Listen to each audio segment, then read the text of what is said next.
Hello,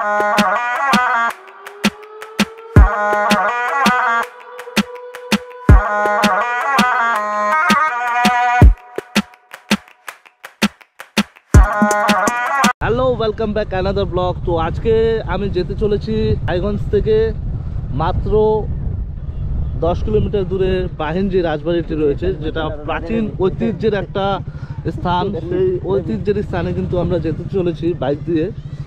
দেখতে পাচ্ছ আশেপাশে আমরা কিন্তু এখানে প্রকৃতির দৃশ্য কিন্তু দেখতে দেখতে কিন্তু যাচ্ছি। তো গাইস, দেখতে পাচ্ছ আমরা তিনজন ফ্রেন্ড যাচ্ছি তো বাইক দিয়ে। আর এই হচ্ছে আমার ফ্রেন্ড উজ্জ্বল। আর এখন যাচ্ছি আমরা।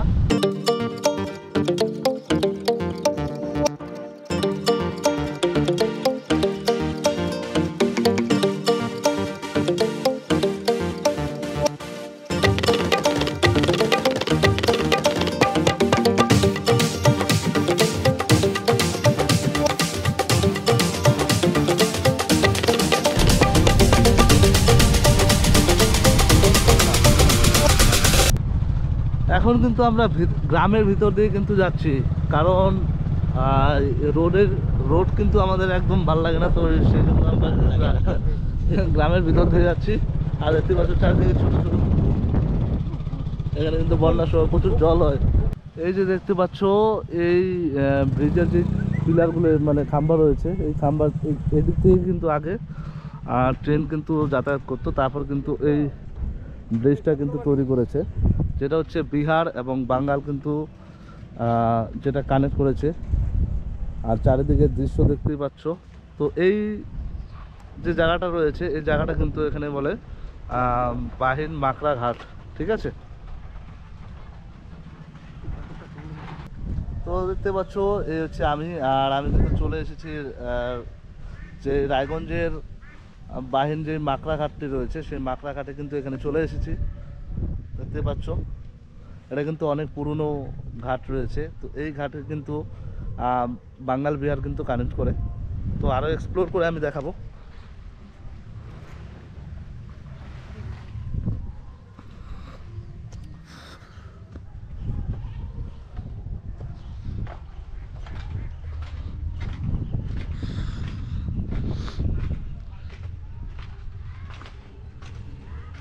তো দেখতে পাচ্ছ আমি কিন্তু একটা ব্রিজের কিন্তু উপরে কিন্তু মানে এটা একটা জায়গা রয়েছে, এই জায়গায় কিন্তু আমি চলে এসেছি।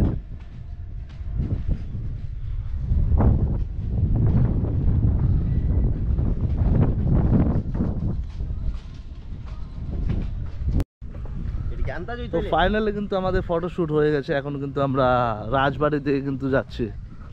দেখতে পাচ্ছ আমরা এখন রাজবাড়ির দিকে যাব।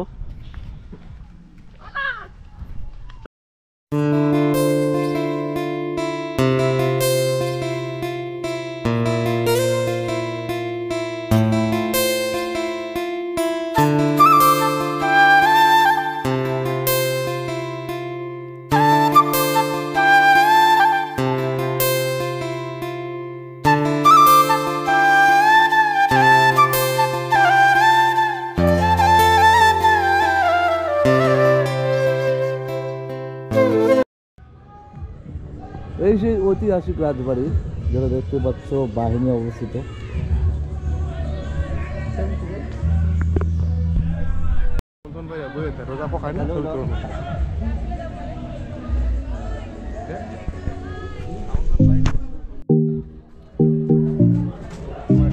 এটা কি রাজের কি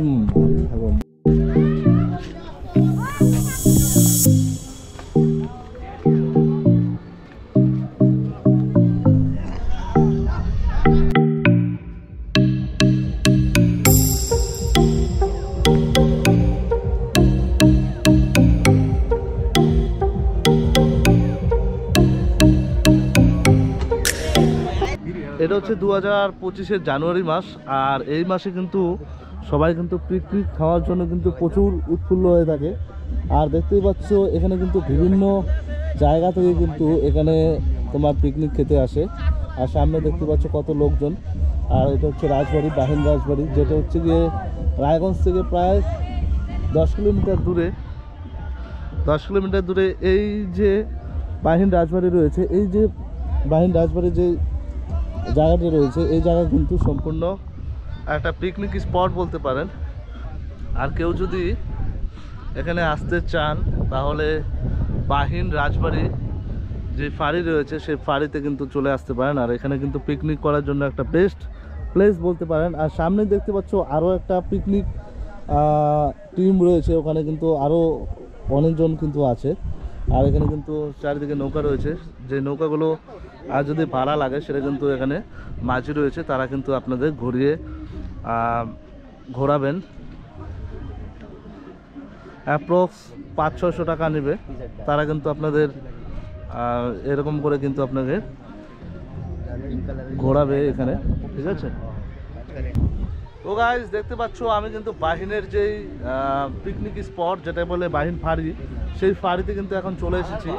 আর চারিদিকে কিন্তু এরকম পিকনিক স্পট রয়েছে। আর দেখতে পাচ্ছ কত লোকজন, আমি দেখাচ্ছি এখন আপনাদের সামনে দেখাবো যে কত লোকজন। ওই ওদিকে কিন্তু একটা চর রয়েছে, সেই চরে কিন্তু পিকনিক হচ্ছে। আর এই সাইডে কিন্তু আরো হচ্ছে, ওই সাইডে কিন্তু আরো হচ্ছে। তো আমি এখন দেখাবো। আর সামনে কিন্তু এখানে যে নৌকো রয়েছে সেই নৌকোগুলো আপনাদের কিন্তু ঘুরিয়ে নিয়ে যাবে, যেটা হচ্ছে গিয়ে টাকা কিছু হয়তো নেবে। আর কত টাকা নেবে সেটা আমি কিন্তু জানা নেই। আর কেউ কোনো মাঝিও নেই যে তাকে আমি জিজ্ঞেস করবো। দেখতে পাচ্ছ এই হচ্ছে নৌকা যাদের লাগবে তারা কিন্তু চলে আসতে পারেন। আর এই যে বাহিন যেই রাজবাড়ি রয়েছে সেই রাজবাড়ি থেকে কিন্তু পেছনে কিন্তু রাজবাড়ির যে পেছনের জায়গাটা রয়েছে এটা কিন্তু সম্পূর্ণ পিকনিক স্পট একটা বলতে পারো। সামনে কিন্তু অনেক লোকজন কিন্তু এখানে এসেছে, যারা কিন্তু এখানে টোটালি কিন্তু পিকনিক খাওয়ার জন্য কিন্তু চলে এসেছে। তো এটা কিন্তু পিকনিক স্পটের জন্য খুব ভালো একটা জায়গা। তো দেখতে পাচ্ছ বাহিন যে রাজবাড়িটি রয়েছে এটা কিন্তু আজ থেকে প্রায় 200 বছর আগের কিন্তু এই রাজবাড়ি। তো এই রাজবাড়িতে কিন্তু অলরেডি বহুত লোকজন কিন্তু এখানে এখন কিন্তু একটা পিকনিক স্পট বলতে পারো, এই জায়গাটা কিন্তু এখন চলে আসে লোকজন। আরও ভেতর থেকে আমরা এক্সপ্লোর করে দেখাবো কি রয়েছে এই রাজবাড়ির মধ্যে এখন। আর রাজবাড়ি বলতে কিন্তু এখানে কিন্তু এটা কিন্তু একটা জমিদার বাড়ি ছিল। আর এখানে কিন্তু যে জমিদার ছিল সেই জমিদার কিন্তু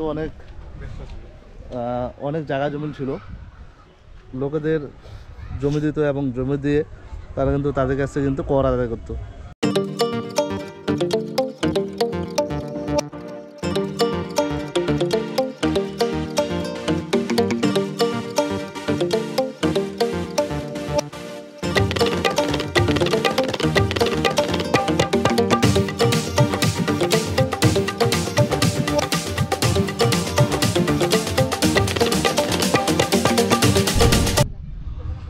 এই যে মন্দিরটি রয়েছে এই মন্দিরটি কিন্তু এই যে জমিদার বাড়ি, সেই জমিদার বাড়ি কিন্তু এই মন্দির ছিল। সামনে দেখতে পাচ্ছ স্থানীয় জমিদারগণ প্রায় 5 বিঘা জমি সমেত নিজ বসতি বাড়ি দান, দেখতে পাচ্ছ এখানে কিন্তু সব কিছু লেখা আছে। আর এখানে কিন্তু একটা বিশাল বড় রথের পুজো হয়, সেই রথের কিন্তু পুজো এখানে মেলাও হয়। আর কেউ যদি আসতে চাও তাহলে কিন্তু আসতে পারো এখানে। अपनी कहानी का इकलौता गवाह हूं मैं, सिर्फ मैं ही जानता